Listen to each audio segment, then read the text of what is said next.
Hope you're all having a great weekend. This is Golden State Warriors Today by Chat Sports. Hopefully you're out there enjoying the sunshine regardless of where you are. And speaking of the weekend, let's have some fun here. The Warriors Today comment record from an individual person, meaning the most times that somebody has commented on a video, 124 times. If somebody breaks that, you get a shout out on the next show, and you get to be featured here on Golden State Warriors Today. Speaking of all of our subscribers who comment, a lot of you have comments and questions. So let's get to them here on the show. Charles Nelson, I don't appreciate people throwing Jordan Poole under the bus. Nothing about his history showed him to be the person people are saying before the punch, but Draymond has shown in his history he has done things to cause the Warriors to self-destruct from the inside. Charles, you make a couple of good points here.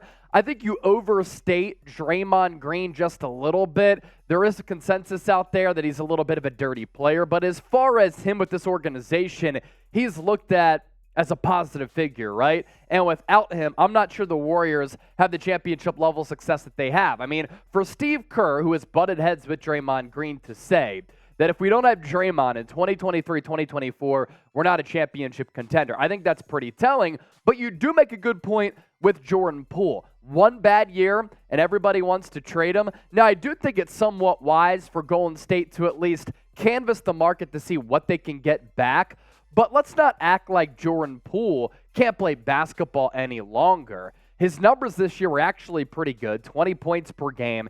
Of course, you'd like to ideally see the shooting percentage on the uptick just a bit. Last year's shooting numbers better, but he had more points per game this year. And Steph Curry has missed a lot of time throughout his entire NBA career.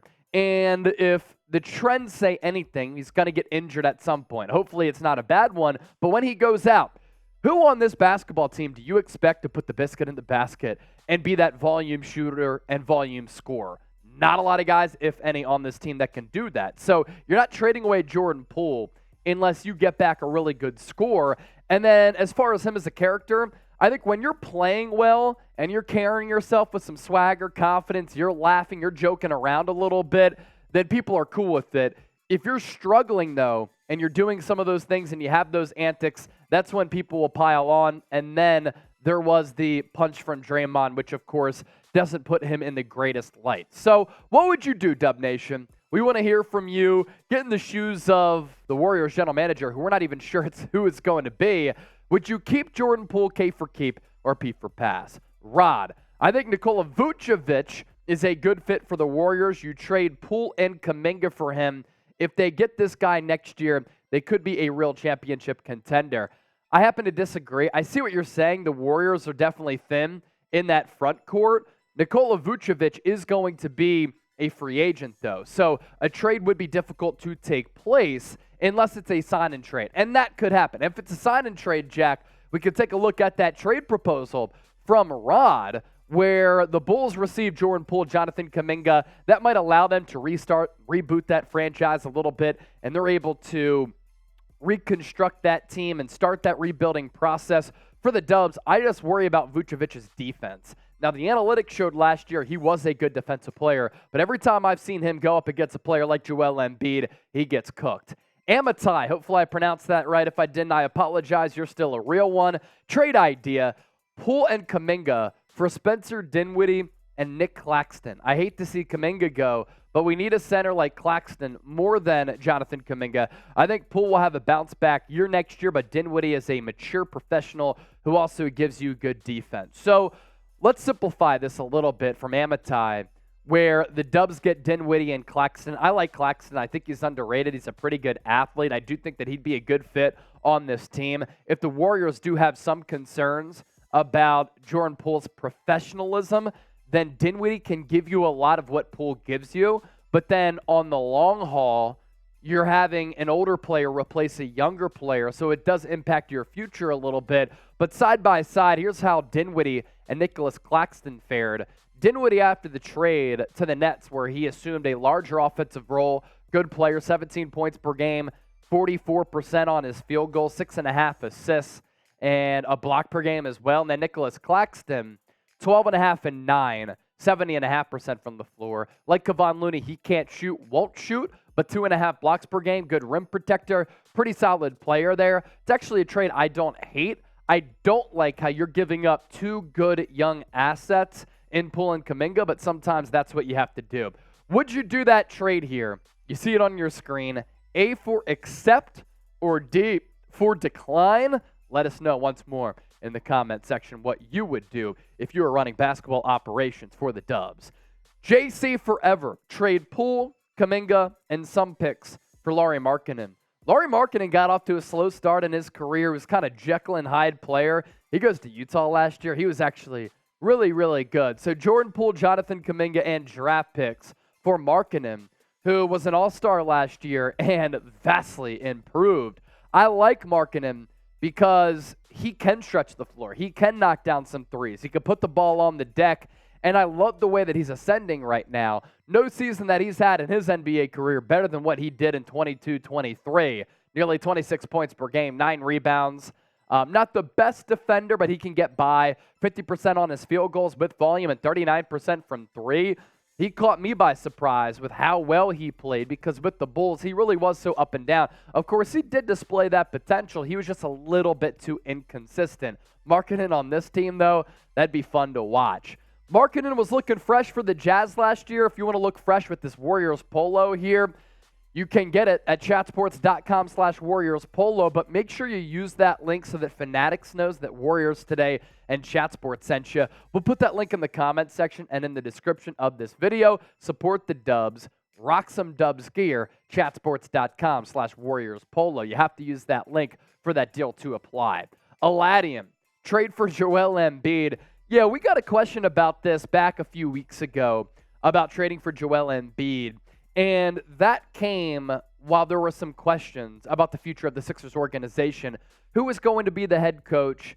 Did he want out? I think there are still questions about if he wants to return to Philadelphia if a player like James Harden is not his co-star. Because if you lose Harden, who's going to play alongside Joel Embiid? He's 29 years old, coming off an MVP trophy, and he wants to maximize himself being in his prime right now. And if you don't have a co-star like Embiid, can Maxey take that step?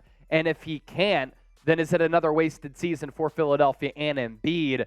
Jordan Poole, Jonathan Kuminga, Moses Moody, and draft picks for Joel Embiid. That might be what it has to be in order to bring in Joel Embiid. But him on this squad, that right there would be a lot of fun. Trade for JoJo, the reigning MVP. Y for yes, N for no. Make the call. Ken Wilcox. Warriors need to keep Donte DiVincenzo. He's a good all-around player, brings lots of speed and energy, fits well in any role with the Dubs. I think that it's important for them to bring him back, and I think that he would be open to coming back to Golden State. He could get larger money elsewhere, so we have to monitor that, of course, because he kind of took a discount last year. But a championship player who I'd like to see come back just because I want to see how he becomes more acclimated with this team, and if that leads to more results. Good defender, good athlete, can shoot the three, put the ball on the floor, pretty good creator, and a champion, right, at Villanova, and has a championship pedigree. Claude Roberts, I would love to sign Porzingis. See, he's a good player when he's on the floor. My issue with Kristaps Porzingis, he's not on the floor enough. Polarizing player for sure. When he was with the Knicks, got off to a tremendous eye-popping start in Madison Square Garden in the Mecca. But look, here's the deal with Kristaps Porzingis. After he got hurt with the Knicks, he's really been injured a lot since then. This past year actually did play 65 games. The results are really always there, whether it be with the Knicks, Mavericks, Washington Wizards. From a big, his size, who's this gifted, 23 points, 50%, and almost 40% on his three-point shots. Again, a floor-stretching big is something that the Warriors have not had with the current construction of this dynasty and core. It would be fun. Jason Jones. Kai Soto not working out with Golden State. As of right now, not working out with Golden State. The one workout that we do know with the Dallas Mavericks, and I was seeing some buzz and hearing some buzz that the Mavericks were somewhat impressed with what Kai Soto did. Needs to get better athletically. A three-point shot would do himself wonders. Becoming a better defensive player would also be massive for him. I don't think the Warriors will sign Kai Soto, but I know our Filipino audience would absolutely love that. Mike, big fan of the Warriors, so it's nice to get updated about them through the best and most reliable Warriors channel on YouTube. Mike, my God, man, I do appreciate that. And I know that you had the Kobe Bryant profile picture. I'm not sure if you like the Lakers and the Warriors or you're just a Kobe Bryant fan. I've really been tapping into a lot of Kobe Bryant inspirational quotes. You know, I went on this 300-day running streak. I'm really into health and fitness. And the Mamba mentality, I think, is something that can translate from sports to life to business. And it's just being mentally tough. It's being disciplined. And it's being very, very passionate about your craft. And if you're not getting better every day, you're getting worse. And that day that you're not getting better is a wasted day. I love that inspiration from Kobe, and I love your compliment. Thank you so much. We put a lot of work in, Jack Lauderay and myself, so to see it pay off like this is really, really cool. If you made it to the end of the video, real one, roll call. Type real one down below. Don't forget to subscribe, and we'll catch you next time here on Warriors Today.